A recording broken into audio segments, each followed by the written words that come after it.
Oh my gosh. Oh my gosh, we told him to come back up. Oh my gosh. Fuck, man. Oh, big wave, big wave. At 11 o'clock at night.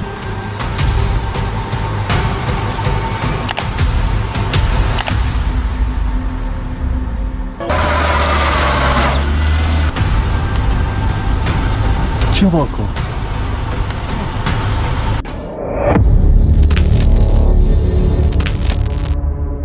In June 2017, Cindy was celebrating her birthday on a family trip to the Grand Canyon, taking in the breathtaking landscape. Like most areas of the canyon, the viewpoint was lined with protective railings because of the extreme drop-offs. While admiring the scenery, she noticed a barefoot man nearby who seemed to be impaired. Instead of staying behind the barrier, he climbed over it and began walking along the exposed outer edge. He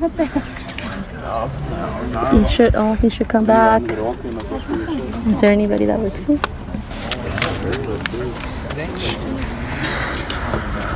What? Oh, do not have to get out though. I'm good. Okay. I have to get back up though. That's the issue.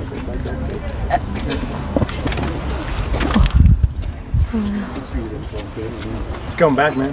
Just come back. Oh yeah, I'll come back sometime. Oh, this is fucking beautiful. It is, but... But even with people urging him to return to safety, he kept moving along the ledge, seemingly unconcerned about how dangerous it was. Moments later, he reportedly said something unsettling before losing his balance. In a split second, he slipped and fell over the side of the cliff, right in front of shocked witnesses. Oh shit, is he okay? Wait.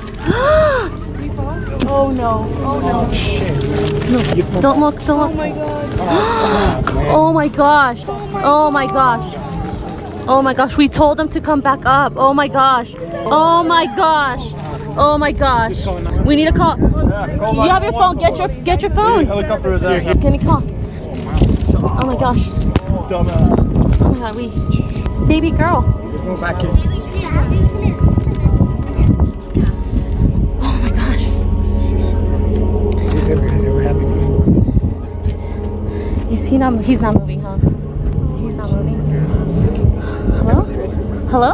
I don't know. Oh my gosh. Hello? Chaos broke out as bystanders rushed to contact emergency responders. A helicopter rescue crew was quickly sent to the area. Against all odds, the man survived. His fall was stopped just before he would have dropped a second time, a fall that almost certainly would have been fatal. But his recovery was long and difficult. He spent 2 months in a coma, battled sepsis caused by infections in both collapsed lungs, and although he eventually regained mental clarity, his memory remains inconsistent.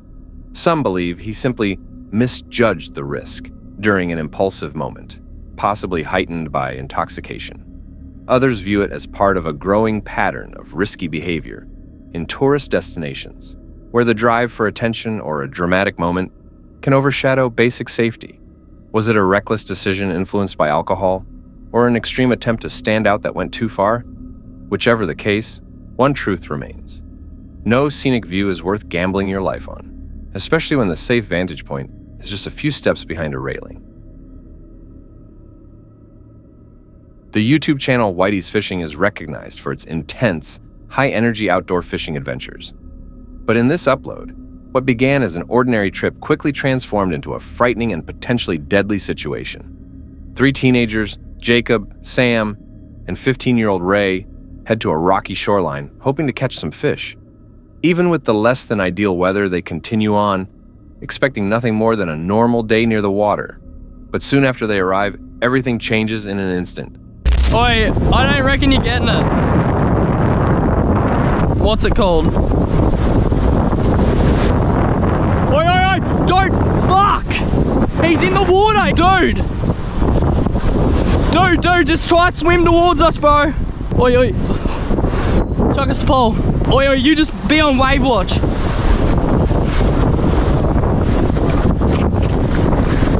Oi, hold that. Go, just climb yourself up. Oh! Oi, oi. Fuck. Dude. Oi, big one. Fuck. You're gonna have to come up, dude. Try come up. Hold that. Oh, dude, you're gonna fucking cut yourself. It's all good. Don't worry about the rod. It's just, here, hold this. Go, climb. All right, try get a foot grip. Just try get a foot grip. While trying to recover a stuck lure, Ray steps too close to the edge of the rocks. A sudden wave crashes against the shoreline, knocking him off balance and hurling him into the rough water below. What happens next is chaotic, emotional, and completely unfiltered. The camera records the mounting panic as Jacob and Sam realize how serious the situation has become. They can't jump in to help. Doing so would put all three of them in danger. Instead, they desperately try to direct Rye back toward the rocks, shouting instructions and searching for anything that might help. A fishing rod, a rope, even their own hands if the moment comes. The waves continue pounding the coastline, pushing Rye back and forth, draining his energy, and making it nearly impossible for him to regain stability. The cold water, the current, and the relentless surf create a terrifying struggle to stay alive. Even through their fear, the boys stay focused. They keep talking to Rye, trying to keep him composed, though it's clear they're all under immense stress. Their improvised rescue attempts hardly match the force of the ocean. Reed, come this way. Swim out here. Just swim out here, man. Sam, get ready. Just swim up. I reckon just try climb the rocks. Here, you up. Go. Just start climbing. You gotta swim this way. Just stay calm. Just stay calm. That's all you can do. Dude, fuck. Oi. Dude! No! Fuck, man! Oh, big wave! Go, grandma! Oh, no! Fuck! Oi! Just stay as calm as you can, man. Yeah, I know, it fucking slips. Oi! I think this isn't a good idea. You just gotta try and grab the rocks. We have to get him off the rock. Fuck, man. Gotta come this way. Oi, here. Get ready. Swim right. Swim this way. Yeah. Oi, another big one. This is fucked.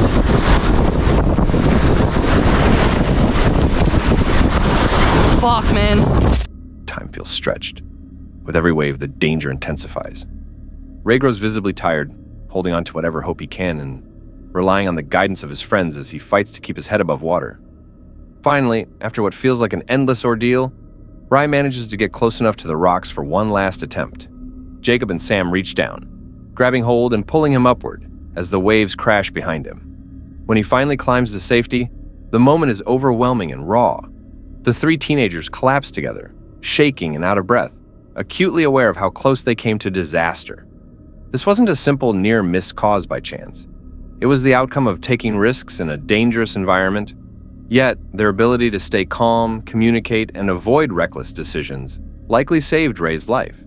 Many similar incidents end very differently. The video serves as a powerful reminder.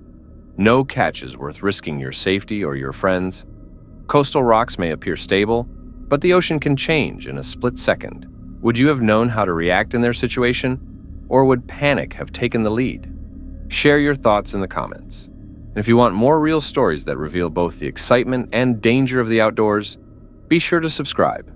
The next one might be unforgettable. This wasn't the couple's first time camping, but it might be the last time they willingly returned to that particular stretch of forest. The footage comes from the Exploring with Bear channel, hosted by Jerry, known online as J Bear. He's recognized for pushing deep into remote wilderness areas in search of unusual encounters, and he's documented countless solo trips. But this outing was different from the rest. This time, he wasn't alone. His wife, Tiffany, joined him for a camping trip in what he referred to as Bigfoot territory. Hey! My beautiful wife, Tiffany, has agreed to come out Bigfoot hunting and camping with me tonight. And we're actually probably only about 5-10 minutes away from the place right now. And we pulled over. There's a lake and woods all around us right now. Well, right now we're out in the middle of like nowhere. So I figure this is probably the best time to tell you where we're going to be going camping. You don't watch none of my videos though, so she don't really know. Anyway, where psychopaths have attacked before.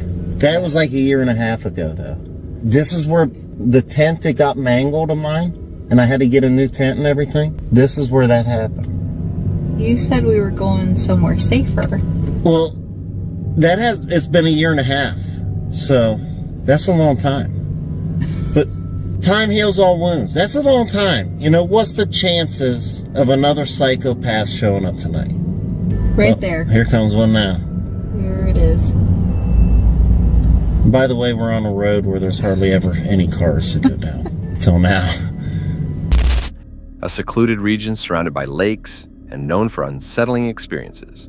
On a previous solo visit, Jerry's tent had reportedly been damaged during the night by something unknown. Whether animal or human, he never determined the cause, but it left a lasting impression. Their trek into the woods began with something alarming. 2 large trees had been bent unnaturally across the trail. So Duber, I did another thing for you earlier. I came out here, I knew this place is out in the middle of nowhere. It's probably not being used and it's gonna be all overgrown. So, and I'm glad I did, because now it's night. So I had to remove like 2 trees out of the road.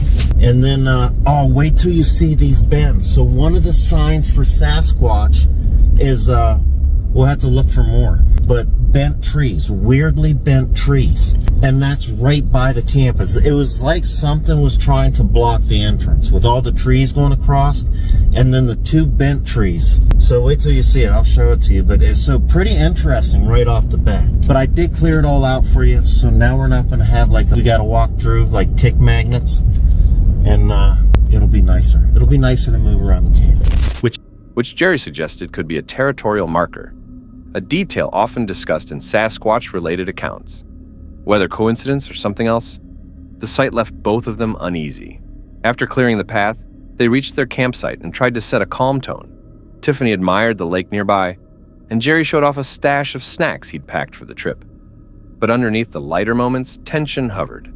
Jerry revisited an earlier incident when strange audio was captured near an apple he'd left outside overnight. Evidence that he didn't entirely dismiss these stories as myth. Once night arrived, the sense of unease intensified. Their vehicle's lights briefly flickered despite being turned off. A disturbing moment in an area far from power sources. Oh, come on. Just a gunshot. Oh my gosh, no. Oh, it's what, 11? No. Is it midnight yet? It's really late actually right now. Who shoots a gun at 11 o'clock at night? That's what just crossed my mind when I heard it. Like, it is awfully late for that. Maybe it was a firework.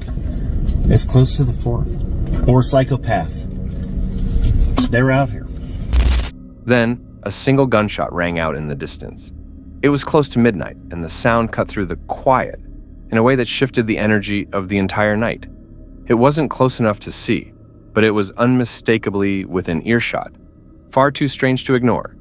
Earlier, they had found evidence of old human activity deep in the woods, an abandoned satellite dish hidden in brush, broken fencing, and scattered debris in a place that seemed far beyond any official trail. But the most notable things were the trees. Many were bent, not snapped, and twisted, in what looked like intentional patterns, often leaning in the same direction. Jerry repeatedly pointed out how frequently these formations appeared, calling into question whether nature alone could explain them. As hours went on, Tiffany's discomfort became more obvious. She described a feeling that something was wrong in the forest, not just eerie, but fundamentally unsettling. And Jerry, who usually countered fear with humor or logic, didn't push back this time. His tone shifted. He became quieter, and the weight of the environment seemed to finally settle in. What made this video memorable wasn't a sudden scare or dramatic moment. It was the slow building sense of dread. The bent trees, the strange noises, and the disorienting energy of the forest created a powerful impression that something was off. Viewers noticed that Jerry, typically confident and lighthearted, seemed different. His posture, his voice, and his usual playful manner all gave way to caution. Whether the cause was natural or something harder to explain, one thing was clear. The forest had a presence that was impossible to ignore. Would you camp in a place where even experienced explorers hesitate to return? Share your thoughts in the comments. And if you enjoy real encounters that make you question what's out there, be sure to subscribe. The next story might change how you view the woods. This small, relatively new channel has only posted 3 videos so far. Each upload uses the same simple approach: solo treasure hunting. No narration and only raw footage of what the creator uncovers. But despite being a newcomer, the very first video left a strong impact. While metal detecting in a remote stretch of forest, the creator came across something completely unexpected: a single backpack sitting alone in the woods. Intrigued, he picked it up. After all, finding a random bag in a place that isolated is far from normal.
Inside were 2 tightly sealed trash bags, and their contents were far from ordinary.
Inside were bundles of cocaine, a firearm wrapped in cloth, a collection of diamonds, and a stack of cash.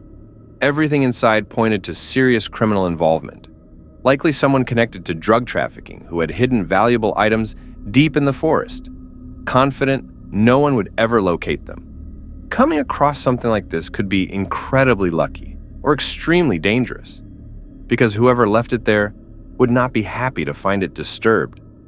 Adding to the uneasiness is the creator's response. He never notified authorities. Instead, he opened the bags, handled what was inside, and simply walked away. Considering the type of items found, that decision leaves far more questions than answers. Some viewers believe the entire thing may have been staged for attention.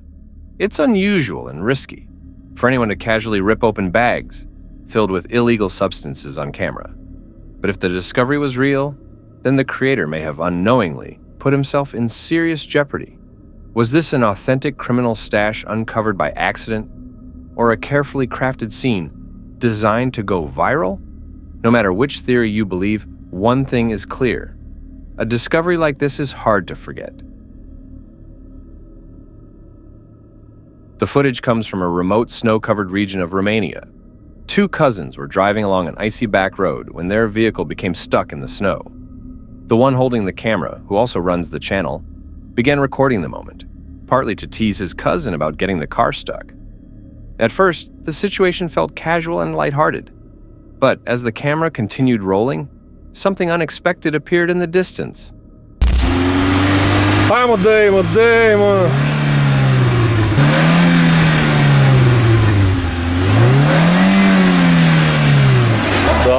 Да.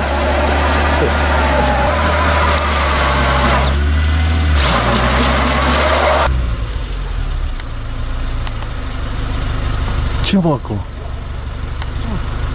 Ce a fost aia?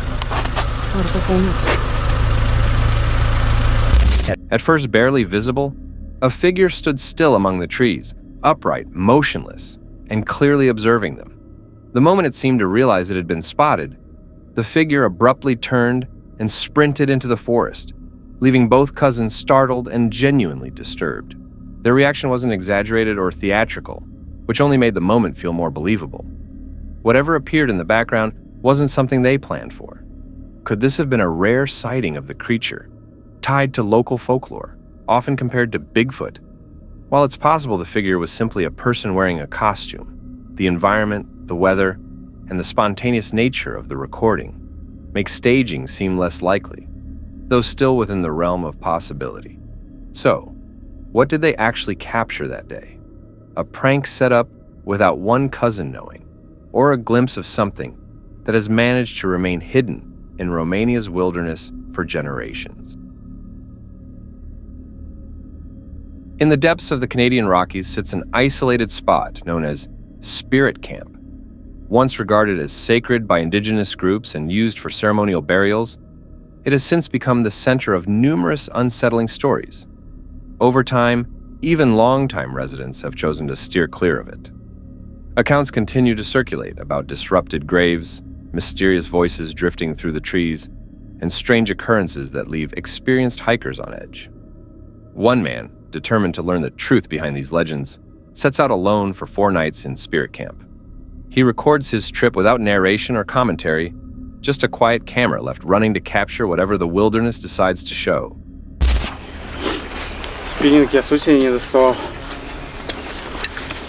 Ничего, еще ни разу не рыбачил. Все, оборудование.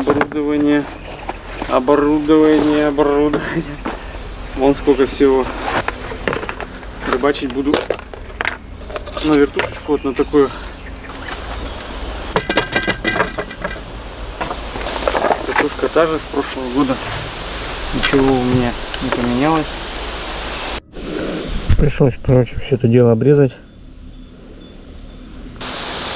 Сходил, подумал, даже бумага есть. Мало ли мысли записать.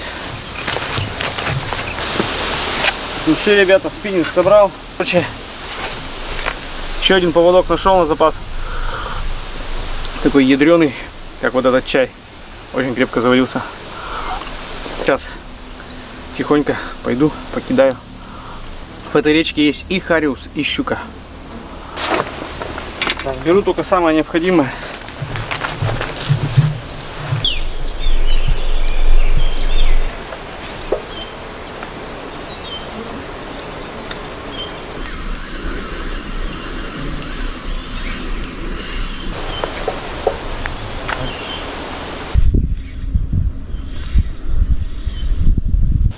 Короче, не клюет. Конечно, и время уже поздновато, но я думаю, надо сменить.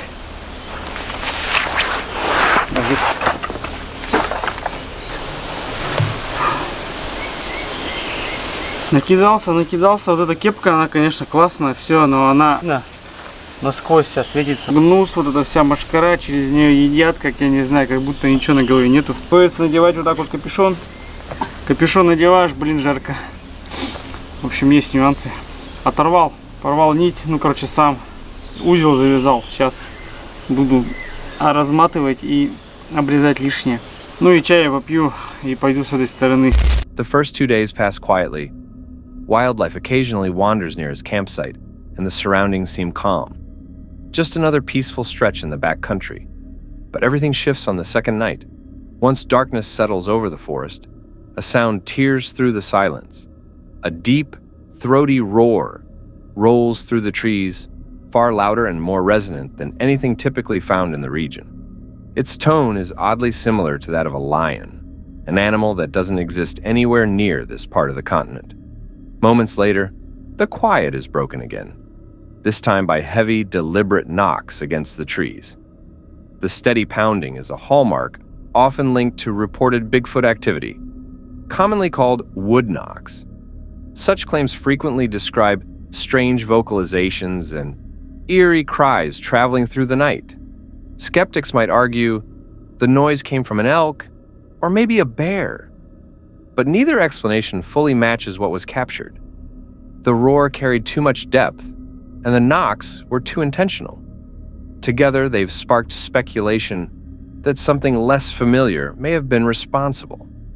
Something rarely seen, but frequently discussed in wilderness tales. Whether it was a known animal or something unexplained, one fact stands out. That sound alone would have sent most people fleeing. Would you have stayed to figure out what caused it? Share your thoughts in the comments. And if real unsolved wilderness encounters interest you, hit subscribe. There's always another story coming.